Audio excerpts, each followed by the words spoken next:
O, dobro je. Ja čekam i vi možete da se javite. Kažem, najbolja energija za utvare, vampire i duhove. Da vidimo što se dešava kod vas. A ako vam neko ulazi u kuću, ne znate ko je, možda nije duh. Možda neki susjed dolazi i uzima vam stvari. Znači, ne mora da znači. Mora da se ispita. Mora da se uradi respiratorna analiza. Da se vidi šta je. I ako se dođe do takvog zaključka, onda je to to. Onda je to to. Metode koje koristi tarot su dosta se pokazale kao uspešne u praksi. Koje se pokažu uspešno ostaju, koje ne, te se odbacuju. I prvi je počeo, ima knjiga Jung i tarot, prvi je počeo Jung o tome da objašnjava, psiholog. Posle sam ja to usavršavao dalje i metodom deduktivne sinteze došao sam do zaključka da tarot može da pokaže budućnost, ali isto tako da ona može da se promeni. Znači, predvidljiva je i promenljiva, međutim, uz pomoć magije. Bez magije, budućnost nam je takva kakva nam je. Znači, kako se rodiš, ima zapisan jedan put. Ali, uz pomoć magije može da se ispravi nešto. Obavezno se javite. 0606-03031. Ne valja da se gleda emisija. Znači, samo zovite ili spavajte. Ne valja ovo gledate, a šta? Ništa. To ko kad gledaš utakmicu, trče za onom loptom, trče.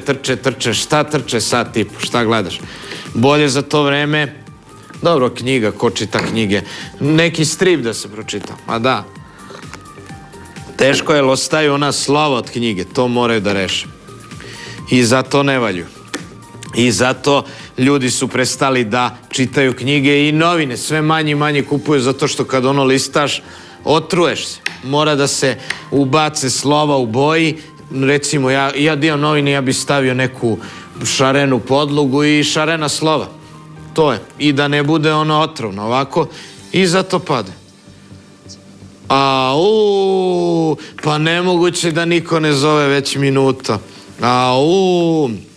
Ljudi, ozbiljna emisija u tijeku, znači nema šale, sad sam odmoran, sad mogu da vidim najsitnije detalje, imena, prezimena, čak se jedan čovjek naljutio što sam mu rekao broj košulje i donjeg veša, ili je mislio da ga zezam. Dosta ljudi gleda emisiju kao da li se zeza, da li ne, da li... Ja uvek kažem, nemojte pitati drugog ili nemojte donositi neke zaključke, bolje pozovite i sami se uverite i onda ćete vidjeti da li je to što čarobnjak kaže istina ili nije.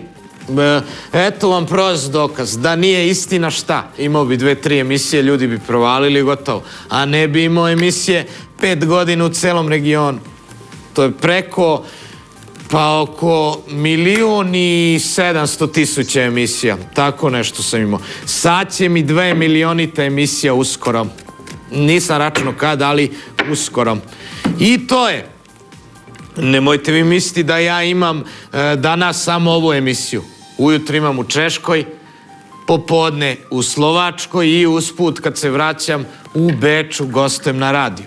Tako da svaki dan ja imam po 3-4 emisije. Nekad 5, nekad... To je. Ispod 3 nemam. Ispod 3 emisije nemam. Nikad. Nijedan dan ne može da prođe bez 3 emisije. I to je. I kao što ste vidjeli, možete vidjeti i pre moje slike i članke, vidjet ćete da čarobnjak ne stari. Vidite slike iz prošle godine, iz pretprošle moje, iz nadprošle, iz koje god hoćete godine, vidjet ćete da sam isti. Da sam isti. Zato što se zdravo hranim i najvažnije u životu je zdrava ishrana. Sve bolesti, uzrok svih bolesti je pogrešna ishrana. Ljudi ne znaju. Te jedu ovo, te jedu ono, te jedu ono, ali to ne valja. Jedu ovako, jedu onako, ali to je sve ovo što peku i to je sve kancerogeno, to ne valja. Ja to ne bi jeo da mi daš 100 evra, ne bi pojeo pljeskavicu. Alo, izvolite.